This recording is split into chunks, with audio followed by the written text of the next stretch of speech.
What are news values? Well, good question. It depends who you ask, like much in life. If you ask a journalist what are news values, they might say, I don't know, because it's not a term that they necessarily use.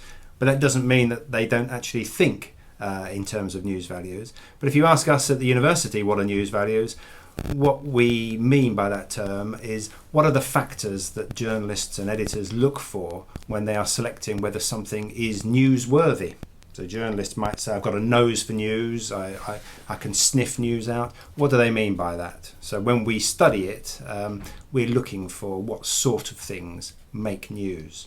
And that will vary, depends on the media. In a local newspaper, something that might be very interesting to the small local audience might be no use at all for a national or an international or a specialist form of media. So news values vary, they change from place to place, time to time, outlet to outlet.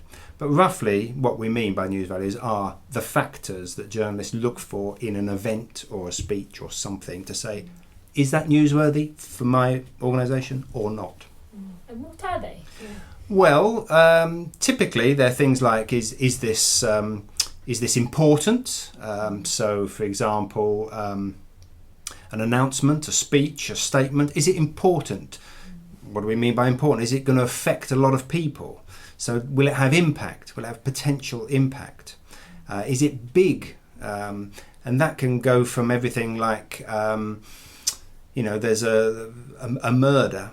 A murder of sort of one person or an accident involving one person, well, that will be news locally, but it might not be big enough to make news nationally. Whereas a murder of 6 people in one go, or a car accident that involves a dozen people, or a train crash or a plane crash, well, that's big enough. That will make lots of news nationally and sometimes internationally. So whether it's big enough is something that goes into the news as well.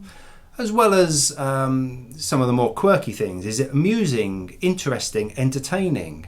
And that will vary. What is amusing, interesting and entertaining for the Daily Telegraph might be slightly different from The Sun, might be slightly different from BBC Radio 4, which might be slightly different from BBC Radio 1. They'll all have relative news values, but of course some things are big enough, 9/11 most obviously, big enough they're going to dominate every form of news for days and weeks ahead.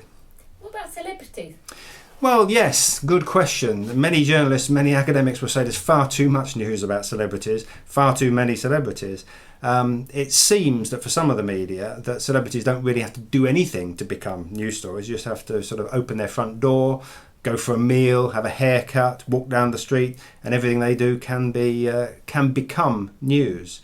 So that's, I think, probably another example of how news values can be relative. It depends on the time. So things that would now be covered by broadsheet newspapers, a row on Strictly Come Dancing or judges on X Factor or something like that.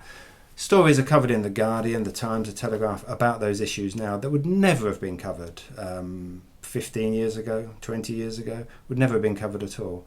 The amount of sporting celebrities, footballers in particular, who are now all over the news pages in a way that they never used to be. They never used to be. So news values do kind of change. If you don't believe me, go back in a library, look at the newspapers for the summer of 1966, the year when England won the World Cup, Football World Cup, famously in this country, of course. And you'll find that the Sunday papers had lots of normal news stories. The News of the World and the others had lots of normal news stories on that Sunday, and a paragraph or two about England winning the World Cup and saying, see the match report on the back page. Unthinkable now, because our mainstream newspapers, even when England play a normal World Cup game, never mind a final, have supplements and page after page after page in the news sections. So news does change, but some things stay the same.